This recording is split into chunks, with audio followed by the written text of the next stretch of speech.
కార్తీక మాసం ప్రారంభమైన మొదటి దినం అంటే శుక్ల పాడ్యమి నుండి ప్రతిరోజు కార్తీక దీపారాధన చేసి కార్తీక మాసం ఆఖరి రోజు అనగా మార్గశిర్గ శుక్ల పాడ్యమి గడియలో చేయు దీపారాధనను పోలీస్ వర్గం దీపారాధన అంటారు. ఈరోజు పుణ్యస్త్రీలు కన్యకామణులు అంతా కలిసి కార్తీక మాసం చివరి రోజు అంటే అమావాస్య పోయి మహటి రోజు పాడ్యమి గడియలు పెట్టినప్పుడు అన్నమాట అందుబాటులో ఉన్న నది, కాలువ, చెరువు, దిగుడుబావి వంటి వాటిల్లో అరటి దొప్పల్లో దీపాలు వదులుతారు. ఇలా మహిళలంతా కలిసి ముచ్చటగా అరటి దొప్పట్లో నీటి అలలపై వదిలిన ఈ దీపకాంతులే వారి జీవితంలో అలుముకున్న చీకట్లను పారదోలి కాంతిమయం చేయడమే కాక స్వర్గాన్ని చేర్చి వెలుగు తీరంగా కూడా మారతాయి. ఈ దీపాలు నీటి కెరటాల తాకిడికి నెమ్మదిగా కదులుతూ ఉంటే ఆ దృశ్యాన్ని చూసేందుకు 1000 కన్నులు కూడా చాలు. ఈ సుందర అపూర్వ అద్భుత సోయగాను చూసేందుకు దివి నుండి దేవతలు కూడా భూమికి దిగి వస్తారంటే ఆశ్చర్యం లేదు. నేలపై పారే నీటిలో కదలాడే దివ్యలు ఆ దీపాల పర్వాన్ని పోలిని స్వర్గానికి పంపించడం అంటారు. పూర్వం వారణాసి ప్రాంతంలోని ఒక నగరంలో రజకమ్మ అనబడే ఒక స్త్రీ ఉండేది. ఆమెకు 4 కుమారులు. ఆ వీధిలో ఆ ఊరిలో ఆమె అందరితో గొడవలు పెట్టుకుంటూ ఉండేది. వాళ్ళ కొడుకులకు కొద్ది రోజులకు వివాహమైంది. మొదటి 3 కోడళ్ళు కూడా అత్తగారిలాగానే ఎప్పుడూ గొడవలు పెట్టుకునేవాళ్ళు. ఆఖరి కోడలు మాత్రము దైవభక్తి కలిగి పెద్దల పట్ల గౌరవంగా ఉండేది. ఇంటిలోని వారంతా పూజలు చేసేవారు కానీ ఏకాగ్రత, భక్తి ఉండేవి కావు. ఆఖరి కోడలైన పోలమ్మకు అణకువ, దైవభక్తి ఎక్కువ. పోలి అంటే అత్తగారికి మహాలోకువ. అది చూసుకొని అత్తతో పాటు మిగతా 3 కోడళ్ళు కూడా ఆమె పట్ల చాలా కటువుగా ప్రవర్తిస్తూ ఉండేవాళ్ళు. వాళ్ళంతా ఏ పని చేయకుండా మొత్తం పని అంతా కూడా పోలికి అప్పగించేసేవాళ్ళు. దాంతో పోలికి చాలా కష్టమైపోతూ ఉండేది. పోలి చాలా కష్టపడుతుందని తెలిసినా కానీ ఆమె భర్త ఏమీ చేయలేకపోయేవాడు. అలా ఆమెకు ఆ ఇల్లే పంజరం అయిపోయింది అని ఊళ్ళో వాళ్ళందరూ కూడా చెప్పుకుంటూ ఉండేవాళ్ళు. ఊరిలో వాళ్ళందరూ కూడా పోలి కష్టాలు చూసి బాధపడేవారు. ఇలాంటి పరిస్థితుల్లో కార్తీక మాసం వచ్చింది. అత్తగారు తన 3 కోడళ్లను తీసుకొని రోజు నదీ స్నానానికి వెళ్ళి వస్తూ ఉంటుంది. అక్కడ వారు దీపాలను వెలిగించి వస్తూ ఉంటారు. పోలిని మాత్రము ఇంట్లోనే ఉండి అన్ని పనులు చూసుకొని చెప్పేవాళ్ళు. పోలి ఇంటి పనులలో సతమతమవుతూ ఉండేది. అత్తగారు 3 కోడళ్ళు మాత్రం కలిసి రోజు నదీ స్నానానికి వెళ్ళి అక్కడ దీపాలు వెలిగించేవాళ్ళు. కానీ వాళ్ళ పూజలో భక్తి ఉండేది కాదు.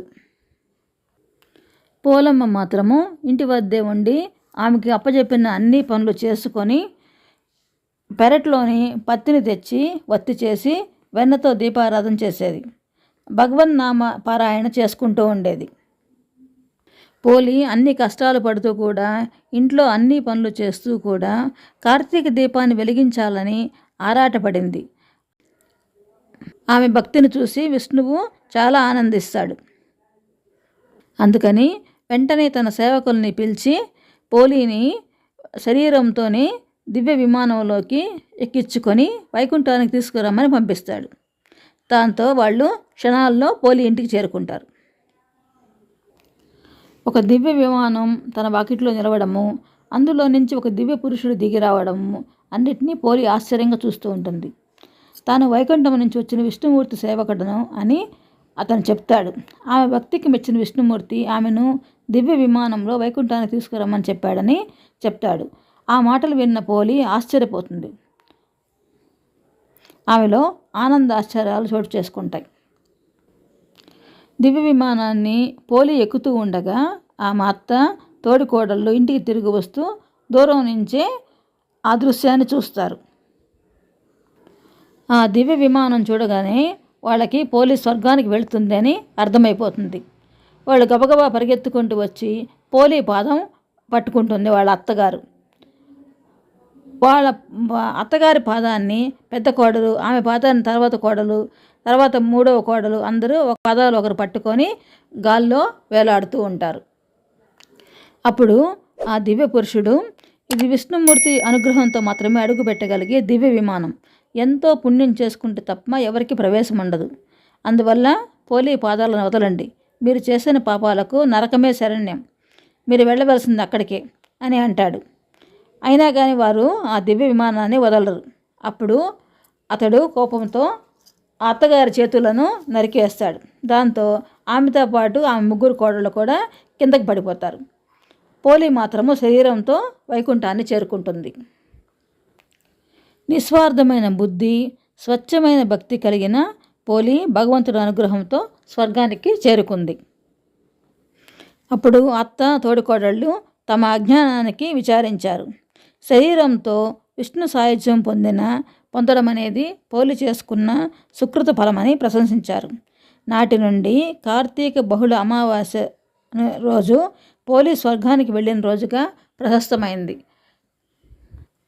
పోలి ఇంటిలో అన్ని పనులు ముగించుకొని దీపారాధన చేసేదానికి పాడ్యం గడులు పెట్టేశాయి. అందుకని ఈ రోజుని పోలి పాడ్యమే అని కూడా అంటారు. కార్తీక వ్రతం ఆచరించినా ఆచరించకపోయినా వాళ్ళు కూడా ఈ పోలి పాడ్యం రోజు తెల్లవారుజామున నదీ స్నానానికి వెళ్ళి, లేదు ఇంటిలో కానీ ఒక పాత్రలో నీళ్లు పోసుకొని అందులో అరటి దొప్పల్లో దీపాలు వెలిగించి వదలాలి. అలా దీపాలు వెలిగిస్తే స్వర్గానికి శరీరంతో చేరుకుంటామా లేదనేది వదిలేస్తే, మనము భగవంతునిపై భక్తి కలిగి ఉంటే, ఆచారాన్ని పాటించాలన్న మనసు ఉన్నప్పుడు మార్గం దానంతట అదే కనిపిస్తుందని ఈ కథ వల్ల తెలుస్తుంది. భగవంతుని చేరుకోవడానికి ఆడంబరం కాదు, శ్రద్ధ మాత్రమే ముఖ్యమని తెలియచేస్తున్నది.